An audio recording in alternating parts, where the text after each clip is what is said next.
Uh-oh.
Okay, we'll start with this. Per Veteran Boxing scribe Dan Raphael, the Davis vs. Roach pay-per-view on Prime Video generated at least 260,000 buys. Sources with knowledge of the total told Fight Freaks Unite, with one source pinpointing it at 262,000, a very specific number. Do I believe that that's what the pay-per-view actually did? No, not at all. That's likely just what they told Dan whilst rounding up the number to make it seem a bigger success than it actually was. Whether it's 260 or 262, it's still a far cry from the over 1 million buys he did with Ryan Garcia, accenting Gervonta Davis's dilemma that you're not going to do numbers like that with just anybody. 200,000 or just north of 200,000 is in keeping with the range of Gervonta Davis's previous pay-per-view outings. That's what he usually does, which isn't very much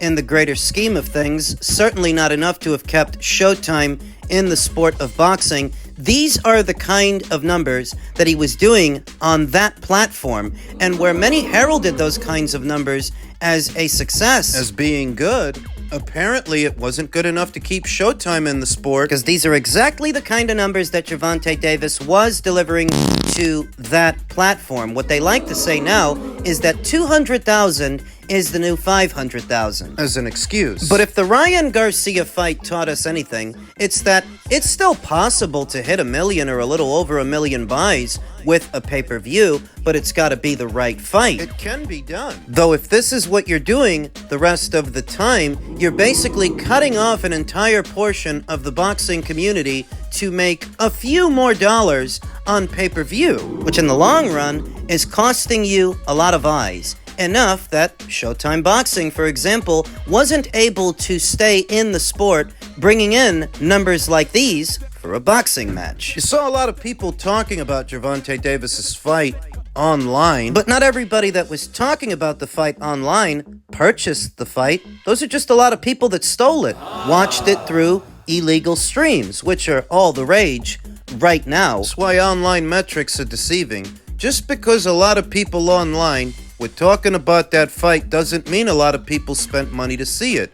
Only 260,000 bought it. That's a pretty steep drop from the over 1 million he brought in with Ryan. Hypothetically speaking, if this is what the pay-per-view actually did, or just anything in this neighborhood, you can anticipate that the rematch with Lamont will do even more than that. The rematch that's being planned for either June 21st at the T-Mobile Arena in Vegas or June 28th in either Atlanta or Miami. And that is also per Dan Raphael. Dan Raphael, who let it be known that ahead of their initial meeting, the plan was for Gervonta to fight Lamont Roach, beat him, then move straight into a Jake Paul circus fight. Just to link in with Tank, I remember in the following days after the first fight with Lamont Roach, some rumours and reports started floating about that Jake Paul's visit to the first fight wasn't just by coincidence. There was maybe something going on in the background for a potential Tank Davis fight. Do you know anything about that? Can you share anything around that? Yeah, no, they were definitely talking. They were absolutely 100% talking. Had Tank Davis won that fight against Lamont Roach, I think it would have been a very good bet that they were going to do a fight between Jake Paul and Tank Davis. No question, they had conversations. Remember, Tank is represented by Al Heyman, the people involved with Jake Paul, Nikita Badari, and that whole team. Remember, they were trying to do the fight between Jake and Canelo. If they had gotten to a point where the deal was agreed to, and then he ended up signing to do the business with Turkey. But the conduit between Canelo and MVP, Jake's company, was Al Heyman and his team, because that's the guy that had been representing and done the last few Canelo fights. So they got to know each other during that period of time. Yeah, and they were definitely having talks about that. I don't think anything was like official. I mean, obviously you'd have to figure out, is this going to be an official fight? Is the commission going to sanction it? I mean, there's one thing about the weight disparity, but they did, the Texas Commission did sanction the Tyson fight, even though they made some tweaks to the rules, and Mike hadn't fought for 20 years. But Tank, was a 135-pound champion, never fought above 140. You got Jake Paul, who's, 200 pounds, fought Tyson like well over 200 pounds. And that's a lot. I mean, weight classes do exist for a reason, but people would be, look, in the day, that would sell a fight like that, whether it was pay-per-view or they got a big number from Netflix or whatever. But whatever, not happening now because they're going to go towards a rematch. When it was reported that Canelo Alvarez would be endeavoring into a circus fight with Jake Paul, Canelo Alvarez himself faced a lot of backlash for it, a lot of criticism. Now I wonder, are those same people going to criticize Gervonta for trying to do the same thing afterwards? Dan Rafael described Al Heyman as the conduit that put those two names together, Jake Paul and Canelo Alvarez. So it's no coincidence that after their fight fell apart, Jake Paul stated that Canelo betrayed Al Heyman, that he left him high and dry. And in Canelo's place, it seems Al Heyman offered up Gervonta Davis in his absence. If their fight would have went through, it would have been big, of course. And it still might. All he's got to do is beat Lamont. But if beating Lamont were easy, we wouldn't be here now. You have to wonder if Gervonta Davis will be able to pull it together long enough to figure out this puzzle at a time when most are describing him as being mentally weak. That he's a physically strong fighter, but mentally he's weak. He's never had to adjust to an opponent before because he never fought the kind of opponents that make you adjust, that make you get better. A byproduct of staying on easy street for too long. Now Gervonta Davis is getting a second crack at the apple to figure out this enigma that comes in the form of Lamont Roach, who nobody really thought going in stood a chance. Gervonta Davis has been ejected from Ring Magazine's pound-for-pound list. What all of this confirms is that if he was going to go straight into a Jake Paul fight after the Lamont Roach fight, he wasn't going to fight Shakur Stevenson. He wasn't going to fight Keyshawn Davis. Even though they are both there, even though they are both available, I mean, if you were okay to unify titles with one top-ranked fighter in Vasyl Lomachenko, what's wrong with another? Why can't Keyshawn get that same opportunity? You don't want to deal with Top Rank? Okay, why couldn't Shakur get it? He's not with Top Rank anymore. The answer is right in front of you. It's because those guys aren't courting retirement like Vasyl Lomachenko now is in his late 30s. They don't even come into it. So when he gets booted off the Ring Magazine pound-for-pound list, it's only right, because to me, he never should have been there anyway. There's nothing on his resume that suggests he is that caliber of fighter. Least of all when you need 2 fights for 1 solid win over Lamont Roach. And he's not the only one. He's not the only PBC alum that's been given the boot from Ring Magazine's rank standings. 2-division unified champion Kenshiro Teraji of Japan has now entered the ring's updated pound-for-pound top 10 after his win over Seigyo Yuri Akui. Ring's rankings are as followed. Alexander Usyk at number 1, Naoya Inoue at number 2, Terence Crawford at number 3, Dmitry Bivol at number 4, Artur Beterbiev at number 5, Jesse Bam Rodriguez at number 6, Canelo Alvarez at number 7, Junto Nakatani at number 8, Devin Haney at number 9, and Kenshiro Teraji at number 10. What names might be missing? Gervonta Davis was given the boot, and I mentioned that, but you know who else? David Benavidez. David Benavidez has been ejected from the Ring Magazine pound-for-pound list so soon after making his first appearance on it. You will remember that immediately after the David Morrell fight, he cracked the list, which I thought was silly because all he did was beat another super middleweight that moved up, like himself, and not even a very experienced one. David Morrell only had about 12 fights. Is that better? Is that supposed to be more impressive than being a 2-time, 2-weight unified champion like a Kenshiro Teraji? Because if it is, then we need to establish what is the governing criterion? Then why is Usyk at the top and Inoue at the top, Terence Crawford at the top? What got them there? I mean, what is Usyk, Inoue, Crawford, Bivol, Beterbiev, what do all those guys got in common? They've all been undisputed. So to some degree, picking up a title and subsequently unifying it with the other champions at your prescribed weight, it must matter if these are the guys in the top 5, so that a David Benavidez... Oh, then you shouldn't even be there because you never unified anything. And you're not a bona fide champion now. You're just an interim champion. I applaud Dougie Fisher and the editorial panel at Ring Magazine for making this decision to add Kenshiro and remove David, because when you reward a David Benavidez for his track record so far, you're essentially giving him the same plaudits as a multi-weight champion, as a unified champion, none of which he deserves. If you want to be ranked among guys like this, you know what you have to do. And if you can't do it, then you don't belong on this list.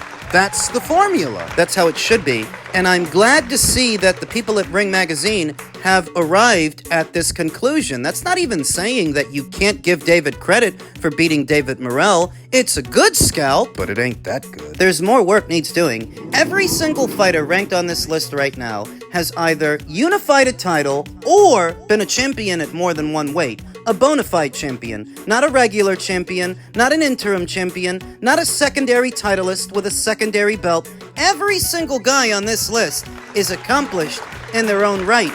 David doesn't have any of those accomplishments, so why would he be there? He's not. If he wants to get there, you know what you gotta do. No one is expecting him to do anything that they're not expecting of anyone and everyone else on this list. And you are either up to scratch or you're not. Simple as. Elsewhere in the world of boxing, a second look at the proposed pay scale for the upcoming TKO Boxing League helmed by Turki El Sheikh, Dana White, and Nick Khan. That a boxer within this league stands to make about $20,000 for a 10-round bout by an unranked fighter, $50,000 when the fighter's ranked by the company at either number 5 or number 10, $125,000 when ranked by the company at number 3 or number 4, $375,000 when challenging for the company title, $750,000 when defending the company title. Oh, these numbers are a far cry from what a Canelo Alvarez makes or a Terence Crawford. Those kinds of fighters, those 7- and 8-figure fighters, it's a far cry from them. But in a very general sense, most boxers in the sport of boxing don't make what they make. Most boxers don't make what Usyk makes, what he knew he makes for a fight. Most of them don't. So because this pay scale isn't in the neighborhood of what those kinds of fighters make, does that make TKO the bad guy? Does that make Dana White the bad guy? I got some really good insights, really good comments on my previous video regarding this subject and this pay scale. Is it too much or too little? A subscriber to the channel that goes by the name Yiyo416 said, "One thing we have to take into consideration is these TKO boxers will be less skilled than a non-TKO boxer. Yanni Beck's purse bid for the Mikhailiovic fight was $351,000 for a unified champion. By that reckoning, he would have made more going to TKO. A stat observation. Nasty Work 213 said, that 750 G's for a TKO champion is more than Brian Norman is getting for boxing on Michaela's undercard. What a businessman his manager is, turning down boots. Bit of sarcasm and a valid point. That if a TKO champion within this sphere is making in the neighborhood of $750,000, that means in some instances he's making more money than a fighter outside of this league, because not every guy with a belt is making buku dollars. Yanni Beck Alamkhanalai didn't, traveling to Australia to defend his title against Mikhailiovic. The purse bid, the winning bid was $351,000. Then they split that between Yanni Beck and Mikhailiovic. So that means he actually made less than 351 G's. Suddenly this pay scale doesn't seem so bad. That being a TKO boxer, depending on who you are, could be lucrative for you. It could be a good move. It all depends on the fighter. Now, what we're talking about here are mid-tier fighters. We're not talking about Canelos and Terence Crawfords and Usyks and Inouis. We're not talking about guys like that. What this league could be. It's an alternative. It's definitely a deviation from the norm, because in fighting for TKO, you're not fighting for WBC, WBA, WBO, and IBF titles. You're not fighting in their eliminators, so it's definitely an alternative. But for some fighters, it might be a good one because what TKO is offering is a regular schedule of activity, a baseline purse. You know what you're going to be making based on where you're ranked, and you know what you have to do in order to make more. And in some instances, that might be a greater value than what you'd get in the open market, because what you get in the open market is really based on your own commercial value. What if you have none? You end up with peanuts on a dollar like Yanni Beck. I've heard the comparison made between this proposed league and PROBOX. Some people have said that this is basically just PROBOX on steroids, PROBOX with a better budget. What else is curious is that Gary Jonas, the owner of PROBOX, has been taking shots at Turkey El Sheikh. And one can interpret that as Gary Jonas feeling threatened that this TKO boxing league will attempt to do what PROBOX is trying to do, just with a bigger, better budget for advertising. If what you're talking about is populating your rank standings with mid-tier fighters, not necessarily top tier like Inouye or Usyk, those kinds of guys, mid-tier guys, those are the same kind of guys you see on PROBOX shows. Which are very good, by the way. But perhaps the reason that Gary Jonas feels threatened by all of this is because the people at TKO will be drawing fighters from the same pool as he is. Mid-tier fighters, right? That's what you usually see on PROBOX. Mid-tier guys. He doesn't like the sound of that because they may be offering those mid-tier fighters more stability and more money than he's offering the guys on PROBOX. They said it's a 2-year deal. You sign a contract with TKO, you're there for about 2 years, and they're gonna offer you a fight every 5 months. Opportunities to climb up their rank standings and opportunities to, in effect, make more money, since your pay scale is based on where you're ranked. PROBOX doesn't do that. While PROBOX does a good job of giving fighters a place to fight when they need to fight, I don't think anybody's making 750 G's for fighting on a PROBOX show. like they could fighting for TKO. So what I see here is something good, something that could be good for those high-risk, low-reward fighters or those fighters who don't yet have any commercial value. This is somewhere they can go to stay active and make money and continue to develop. You know, in my previous video, we talked about unbeaten up-and-comer Beluza Muzdaman of Kazakhstan and how Kazakhs have it kind of rough because they don't have a built-in fan base in America like the Puerto Ricans do, or the Mexicans. She's a very good fighter. The talent is there, just not the marquee value. So that's what TKO can be. A safe haven for those fighters that need somewhere to go and need somewhere to fight. Because in going the conventional route, it could take them a lot longer to get at a decent-sized purse. Financial stability and fighting with some regularity could be difficult going the conventional route. TKO offers an alternative that for some fighters might actually be better. They've sparked my curiosity, and the most that I can say outwardly is this doesn't have to be a bad thing. Just something different.